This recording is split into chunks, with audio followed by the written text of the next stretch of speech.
నౌకలు జలాంతర్గాముల సిగ్నలింగ్ వ్యవస్థలో లో ఫ్రీక్వెన్సీ రాడార్ స్టేషన్ ముఖ్య భూమిక పోషిస్తోంది. పరిగి నియోజకవర్గం దామగుండం అటవీ ప్రాంతంలో ఇండియన్ నేవీకి చెందిన LFRS నిర్మాణాన్ని ఈ నెలలో ప్రారంభించనున్నట్లు సీఎం రేవంత్ రెడ్డి తెలిపారు. Low frequency radar station project పురోగతిపై ఇండియన్ నేవీ కమాండర్ కార్తిక్ శంకర్తో సీఎం సమావేశమయ్యారు.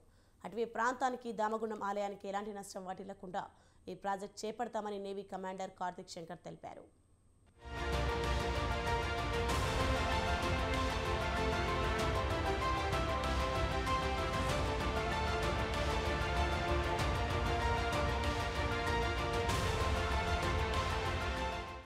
వికారాబాద్ జిల్లా పూడూరు మండలం దామగుండం అటవీ ప్రాంతంలో VLF కమ్యూనికేషన్ స్టేషన్ ఏర్పాటుకు ముందడుగు పడింది.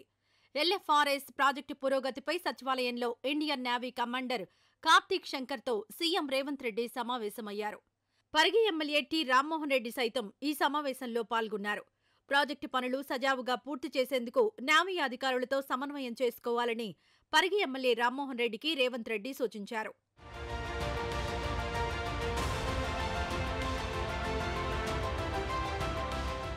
కల్నల్ హిమవంత్ రెడ్డి, నేవీ అధికారులు సందీప్ దాస్, రాజ్బీర్ సింగ్, మనీష్ శర్మ, మనోజ్ శర్మ హాజరైన ఈ సమావేశంలో LFRS నిర్మాణానికి సంబంధించిన కీలక అంశాలను, రాడార్ స్టేషన్ స్థాపన, సానుకూల ప్రభావాన్ని నేవీ కమాండర్ కార్తిక్ శంకర్ వివరించారు. అటవీ ప్రాంతానికి, ఆలయ అభివృద్ధికి ఎలాంటి ఆటంకాలు లేకుండా ముందుకు సాగాలని ముఖ్యమంత్రి రేవంత్ రెడ్డి తెలిపారు.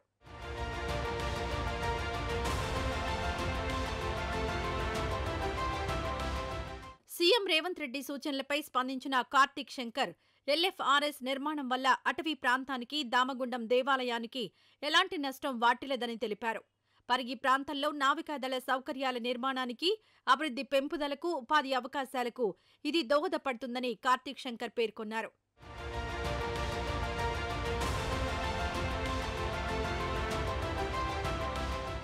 నేవీ రాడార్ స్టేషన్ ఏర్పాటుకు అడ్డంకులు తొలగాయి. వికారాబాద్ జిల్లా పూడూరు మండలం దామగుండంలో VLF కమ్యూనికేషన్ స్టేషన్ ఏర్పాటుకు ముందడుగు పడింది. దశాబ్ద కాలంగా పెండింగ్లో ఉన్న అటవీ శాఖ భూమి బదలాయింపు సమస్య తీరిపోయింది. దామగుండం పరిధిలోని 2900 ఎకరాల అటవీ భూములను నావికా దళానికి రాష్ట్ర ప్రభుత్వం అప్పగించింది. ఇక్కడ నేవీ రాడార్ వస్తే నష్టం జరుగుతుంది. గర్భిణీ స్త్రీలకు ప్రాబ్లం అవుతుంది. పిల్లలు గారు శాస్త్రవేత్తలు కొంతమంది చెప్పిండ్రు, పిల్లలు గారు క్యాన్సర్ వస్తుంది, పక్షులు ఉండవు, జంతువులు ఉండవు. అయితే కాలుష్యం వల్ల నీటి కాలుష్యం కూడా జరుగుతుందని శాస్త్రవేత్తలు చెప్తున్నారు. రేవంత్ రెడ్డి సార్కి మీకు కూడా చెప్తున్నాం, ఈ నేవీ రాడార్ మా పూడూరు దామగుండం అడవిలో వద్దని హెచ్చరిస్తున్నాం సార్. మేము చెట్లు కొట్టివేయడం వల్ల వర్షాలు పడక రైతులకు ఇబ్బందులు ఏర్పడతాయి, అతివృష్టి అనావృష్టి వచ్చేటటువంటి అవకాశం ఉంది. కాబట్టి అందరూ కూడా ఆలోచన చేయాలి. ఈ ప్రాంతంలో ఉన్నటువంటి మేధావులు, ప్రజా సంఘాల నాయకులు, ఉద్యమకారులు అందరూ కూడా ఆలోచన చేసి దీన్ని వ్యతిరేకించాల్సిన అవసరం ఉంది. లేని ఎడల ఈ ప్రాంతం పెద్ద ఎత్తున ఒక ఎడారిగా మారిపోయే అవకాశం ఉంది. దీన్ని వెంటనే విరమించకపోతే మాత్రము రేపు పెద్ద ఎత్తున ఉద్యమాలు జరుగుతాయి. ఈ ప్రాంతంలో ఉన్నటువంటి సీఎంని కావచ్చు, ఎమ్మెల్యేలు కూడా తిరగనీయమని చెప్పి ఈ సందర్భంగా గుర్తు చేస్తూ ముగిస్తుంది. దేశంలోనే మొదటి నేవీ రాడార్ స్టేషన్ 1990లో తమిళనాడు తిరునెల్వేలిలో ఏర్పాటు చేశారు. తెలంగాణ రాష్ట్రంలో రెండో అతిపెద్ద రాడార్ స్టేషన్ ఏర్పాటు కానుండడంతో ఇండియన్ నేవీకి తెలంగాణ కీలక స్థావరంగా మారనుంది. నౌకలు జలాంతర్గాముల సిగ్నలింగ్కు VLF స్టేషన్ ముఖ్య భూమిక పోషించనుంది.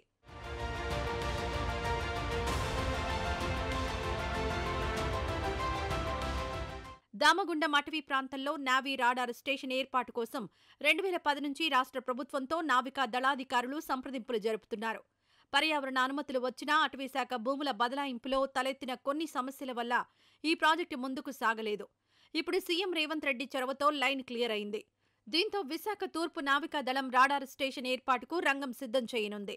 ఇక్కడ 12 లక్షల చెట్లు పోతున్నాయంటే ఆ 12 లక్షల చెట్లు చిన్న గుంపులు అని చెప్పి తప్పుడు సమాచారం రాసిండ్రు. కాబట్టి మేమేమంటున్నాం, పురాతనమైనటువంటి చెట్లు 100 ఏళ్ల నుంచి గుట్టలు, రామలింగేశ్వర స్వామి ఈ ప్రాంతం అంతా కూడా దీని మీద ఇప్పుడు ఏదైతే అనంతగిరి గుట్టలు అయితే ఏదైతున్నదో మొత్తం ఈ ప్రాంతానికి అంతా దక్షిణ ప్రాంతానికి ఆక్సిజన్. మొన్ననే కరోనా ప్రాబ్లమ్స్ వచ్చింది. మరి దీన్ని దృష్టిలో పెట్టుకొని రానున్న రోజులలో ఇబ్బంది అవుతుంది. ఇక్కడ నేవీ రాడార్ వద్దండి. ఈ నుంచి జలంతార ఎక్కడెక్కడో విశాఖపట్నం, అటు అరేబియా సముద్రం, ఇక్కడ దూరం పోయే ప్రాంతాలకు ఇక్కడికే లేయాల్సిన అవసరం ఏముండదు. 119 నియోజకవర్గాల్లో ఉన్నటువంటి ఎమ్మెల్యేలను అందరినీ కూడా పార్టీలకు అతీతంగా ఉద్యమానికి దించుతాం. మా శక్తి కూడా చూడండి, అన్ని ప్రజాప్రతినిధులకు మెమరాండాలు ఇస్తున్నాం. ఉద్యమాన్ని ప్రారంభం చేస్తున్నాం. ఈ రాడార్ స్టేషన్ యూనిట్లో 600 మంది నావికాదళ సిబ్బందితో పాటు కొందరు సామాన్య పౌరులు ఉంటారు. స్కూల్స్, మార్కెట్లు, బ్యాంకులు ఏర్పాటై ఈ ప్రాంతం అభివృద్ధి కానుంది. 2027 నాటికి ఈ ప్రాజెక్టును పూర్తి చేయాలని నావీ అధికారులు లక్ష్య నిర్దేశం చేసుకున్నట్టు తెలిసింది.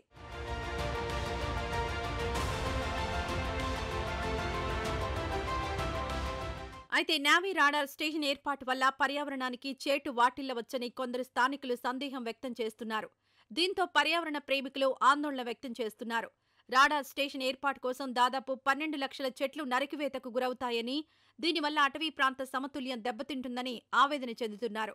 చెట్లతో పాటు అటవీ ప్రాంతంలోని ఎన్నో జంతువులకు, పశుపక్షాదులకు ముప్పు ఏర్పడుతుందని భావిస్తున్నారు. రీసెంట్ గా వచ్చిన గవర్నమెంట్ ఇక్కడ అన్నిటినీ కూడా క్లియరెన్స్ చేసి నేవీ రాడర్ ఏదైతే ఏర్పాటు చేస్తున్నారో దాన్ని మేము ఇక్కడ ప్రజలందరం కూడా, ప్రజాప్రతినిధులం అందరం కూడా మేము వ్యతిరేకిస్తున్నాం. ఈ ప్రాంతం లోపల ఈ చెట్లన్నింటినీ కూడా ఖరాబ్ చేసినట్లయితే, అడవిని ఖరాబ్ చేసినట్లయితే, సహజ వనరులను అన్నింటినీ కూడా ఖరాబ్ చేసినట్లయితే ఈ విధంగా అనేకమైన పరిస్థితులు ఏర్పడతాయి. లేకపోతే ఎన్నో రకాలుగా అపార్థాలకు దారితీస్తారు. కాబట్టి పెద్ద ఎత్తున ఉద్యమం చేస్తాం. ఈ ప్రాంతం లోపల ఉన్న యువకులను, మేధావులను అందరిని కూడా సకల జనులను ఏకం చేస్తాం. తెలంగాణ ఉద్యమాన్ని మైమర్పించే తీరుగా, స్వాతంత్ర ఉద్యమాన్ని మైమర్పించే తీరుగా ఈ ఉద్యమం జరగబోతా ఉన్నది. 147 రకాల పక్షి జాతులు ఉన్నాయి అని చెప్పి యూనివర్సిటీ నుండి వచ్చిన పరిశోధన చేసినటువంటి విద్యార్థులు చెప్పినటువంటి లెక్కలు కూడా ఉన్నాయి. అనుభవజ్ఞులు అందరూ ఏం చెప్తారంటే, ఈ రేడియేషన్ వల్ల గతంలో వేరే దేశంలో కూడా ఇది ఓల్డ్ టెక్నాలజీది, అది వేయడం వల్ల ప్రాణ నష్టము, చాలా భూ సమతుల్యత దెబ్బతిని వాతావరణం కలుషితమయ్యి చాలా రకాల మనుషులకు ఘోరమైన రోగాలు రావడం వల్ల అక్కడ ప్రజలంతా ఉద్యమిస్తే దాన్ని విరమించుకున్నారు. దీంట్లో ఈ అధికారులలో ప్రజాప్రాయ సేకరణలో చేసి ఈ దాన్ని ఒకవేళ మంచిగా ఉంటే మేము స్వాగతిస్తాం. వాళ్ళు చెడుని అనంగా కూడా మొండిగా మీరు ఏదో చేస్తున్నారు కాబట్టి ఇటువంటి దాన్ని మేము వ్యతిరేకిస్తాము. దీన్ని అడ్డుకోవడానికి సిద్ధంగా ఉంటామని చెప్పి కోరుతున్నాం. ఇదే కాక రాడార్ స్టేషన్ నుంచి వచ్చే రేడియేషన్ వల్ల పరిసర ప్రాంతాల ప్రజలు, గిరిజన తాండా వాసులకు ఇక్కట్లు తప్పవని తెలుస్తోంది. ఈ కారణంగా స్థానికులు, పర్యావరణ ప్రేమికులు, రాజకీయ నేతలు కలిసి దామగుండం పరిరక్షణ సమితి ఏర్పాటు చేసి పోరాటానికి సిద్ధమయ్యారు. రాడార్ స్టేషన్ ఏర్పాటును నిరసిస్తూ ఉద్యమించడానికి సిద్ధమవుతున్నారు. ఇప్పుడు ఇలా బతికేది ఎంతో చుట్టుముట్టు ఊరోళ్ళు చాలా మంది దీని మీద ఏ జాబ్ లేక, కూలీ కష్టం లేక లేనే దూళ్ళు, మేకలు, గోర్లు మేపుకుంటా జీవనం నడిపిస్తున్నది. ఇప్పుడు నేవీ ఆర్డర్ వస్తే నేవీ పెడతామంటారు. నేవీ చుట్టుముట్టు 3,000 ఎకరాల భూమి ఉన్నది. 3,000 ఎకరాల చుట్టూ కాలువ తీసినాక, కాలువ కంపౌండ్ వాళ్ళు చేసినాక ఈ జంతువులు ఎక్కడ పోయి బతకాలి? ఇక్కడ ఈ ఊరు విడిచిపెట్టి వేరే ఊరికి పోవాలి. బొంబాయి, పూనా, కలకత్తా, బొంబాయి పోవాలి. అడవి లేకపోతే వర్షాలు లేవు, గాలి లేదు. కాబట్టి మనుగడనే ఈ రోజు తీసే ప్రయత్నంలో ఈ రోజు కేంద్ర ప్రభుత్వం ఉన్నది, ఈ కాంగ్రెస్ ప్రభుత్వం ఉన్నది. కాబట్టి ఇలాంటి అడవిని ఈరోజు ఔషధాలతో కూడుకున్న ఎన్నో వేల చెట్లున్నాయి. ఈరోజు 12,000 లక్షల చెట్లను నరికేద్దామని ఈరోజు వాళ్ళు శాంక్షన్ చేసి నేవీ ప్రాజెక్టు వాళ్ళు ఈరోజు ముందుకు వస్తున్నారు. దాన్ని కూడా మేము ముందుకు పోనివ్వము. ఎందుకంటే ఈరోజు చెట్లు నరికితే మనిషిని నరికేసినట్టే. ఇలాంటిది అయితే ఏదైతే నేవీ ప్రాజెక్టు వల్ల మరి దాని రేడియేషన్ వల్ల మరి పుట్టే పిల్లలు కూడా ఈరోజు వికలాంగుల పుట్టే అవకాశం ఉన్నది. వాళ్ళకి పిల్లలు కూడా పుట్టకపోయే అవకాశం కూడా ఈ రేడియేషన్ వల్ల ఉంటది. కాబట్టి ఇక్కడ కాకుండా ఎక్కడన్నా చేసుకోండి, కానీ మా ప్రాంతంలో ఈ తెలంగాణ రాష్ట్రంలో ఇలాంటిది మట్టుకు ఉండొద్దు. తెలంగాణ ఏ విధంగా తెచ్చుకున్నామో మా సంపదను కూడా ఎవ్వరు కూడా కొల్లగొట్టుకొని పోనివ్వం. మేము దానికి అడ్డంగా ఉండి మేము మా సంపదను మేము కాపాడుకుంటాం. ఎంపీ ఎన్నికలు సమీపిస్తూ ఉండడంతో రాడార్ స్టేషన్ ఏర్పాటుపై రాజకీయ రంగు పులుముకుంటోంది. బీఆర్ఎస్ నేతలు రాడార్ స్టేషన్ ఏర్పాటును వ్యతిరేకిస్తున్నారు. స్థానికులతో కలిసి తరచూ దామగుండం సందర్శిస్తూ పొలిటికల్ హీట్ పెంచుతున్నారు. రాడార్ స్టేషన్ ఏర్పాటును వ్యతిరేకిస్తూ ఇటీవల బీఆర్ఎస్ వర్కింగ్ ప్రెసిడెంట్ కేటీఆర్ వ్యాఖ్యలు చేయగా ఆ వ్యాఖ్యలను పర్యావరణ అటవీ శాఖ మంత్రి కొండా సురేఖ ఖండించారు. కేటీఆర్ వ్యాఖ్యలకు వెంటనే కౌంటర్ ఇచ్చారు.